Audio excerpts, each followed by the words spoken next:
aquel tiempo comenzó Jesús a manifestar a sus discípulos que tenía que ir a Jerusalén y padecer allí mucho por parte de los ancianos, sumos sacerdotes y escribas, y que tenía que ser ejecutado y resucitar al tercer día. Pedro se lo llevó aparte y se puso a increparlo.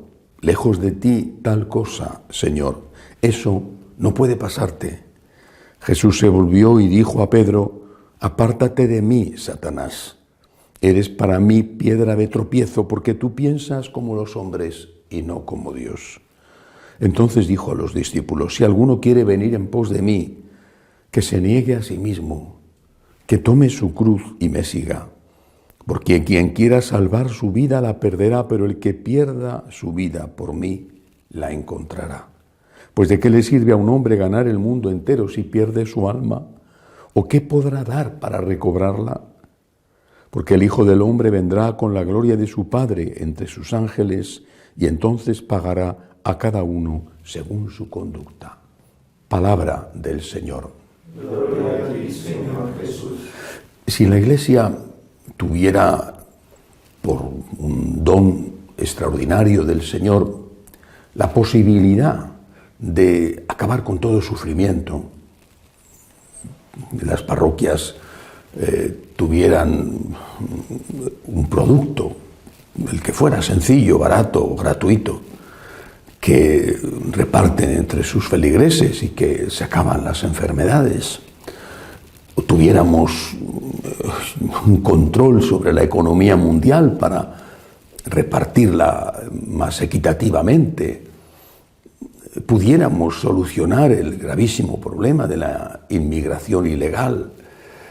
Es decir, si la Iglesia tuviera el poder de acabar con el sufrimiento en sus múltiples variedades, que no muriera nadie, que no enfermara nadie, que nadie fuera pobre, etcétera, etcétera, bueno, pues entonces quizá esta palabra de Jesús ya no sería necesario, porque ya no hay sufrimiento en el mundo. Pero esto obviamente no es así. Ni la Iglesia tiene ese poder, ni lo tiene nadie. ¿Qué es lo que quiere decirnos Jesús? ¿Qué es lo que Él hizo? ¿Qué es lo que, a través de su comportamiento y su enseñanza, Él quiere que nosotros hagamos y por qué? Recuerdo hace muchos años leyendo a un escritor francés de aquella época que podía llamarse maldito en el sentido de que era ya entonces políticamente incorrecto, Léon Blum,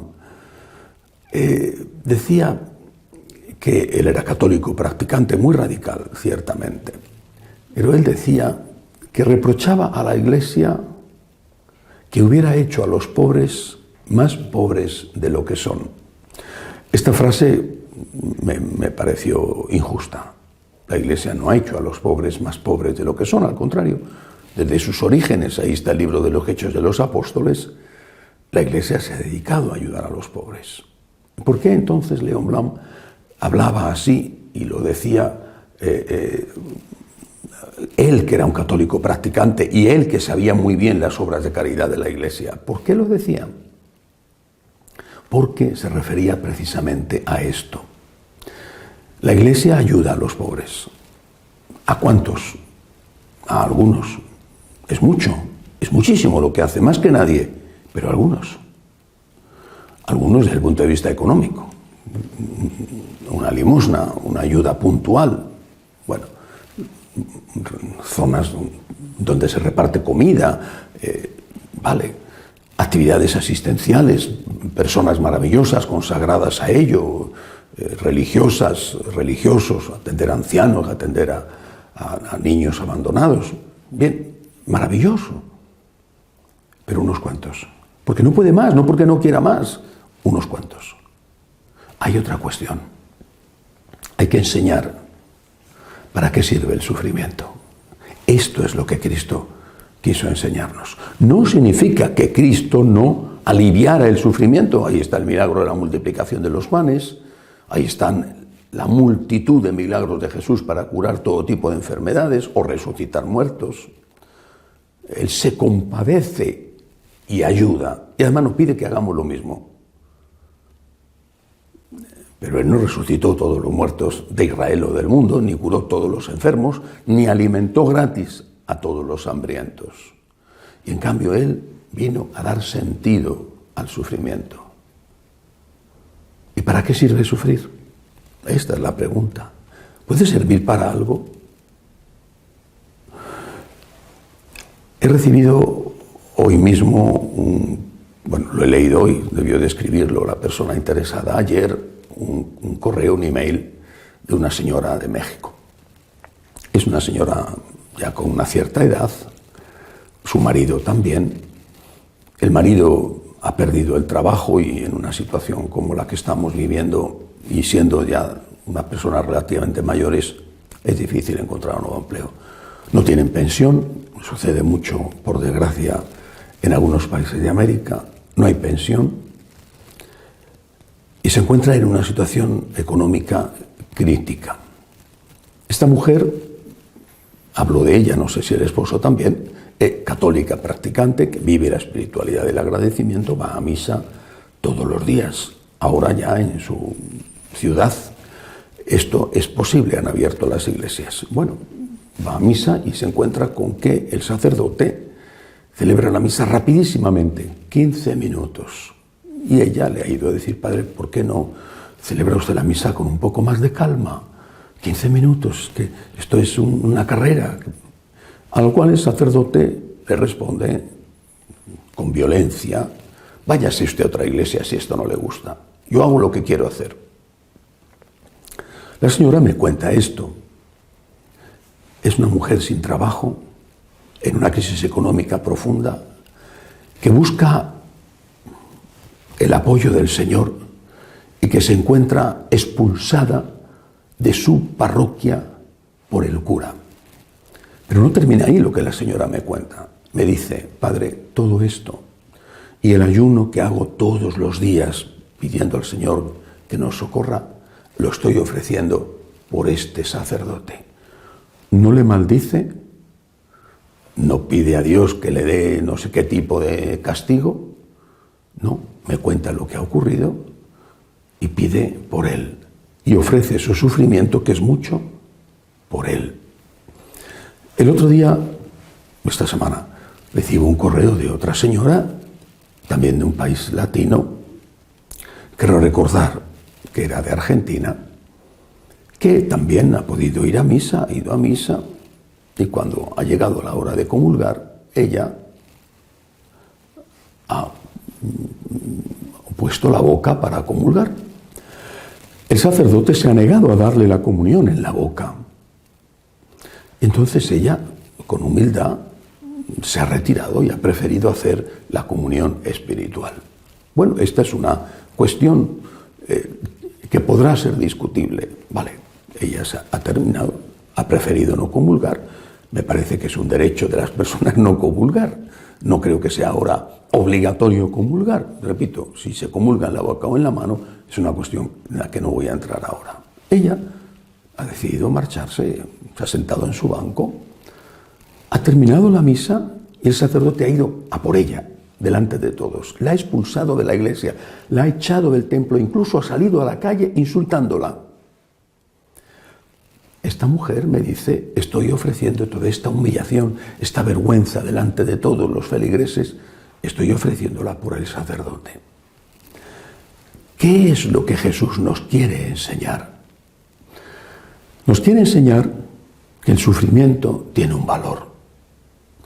No significa que no tengamos que luchar contra el sufrimiento. ¿Estás enfermo? Vete al médico. ¿Tienes un problema? Intenta resolverlo. Pero significa, y es lo que decía León Blanc, que hay problemas que no podemos resolver. Pero oiga, la inmensa mayoría, sinceramente.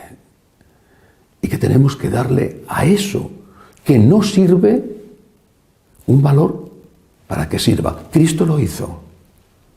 Cristo también en el huerto de los olivos le dijo al Padre, si es posible que pase de mí este cáliz.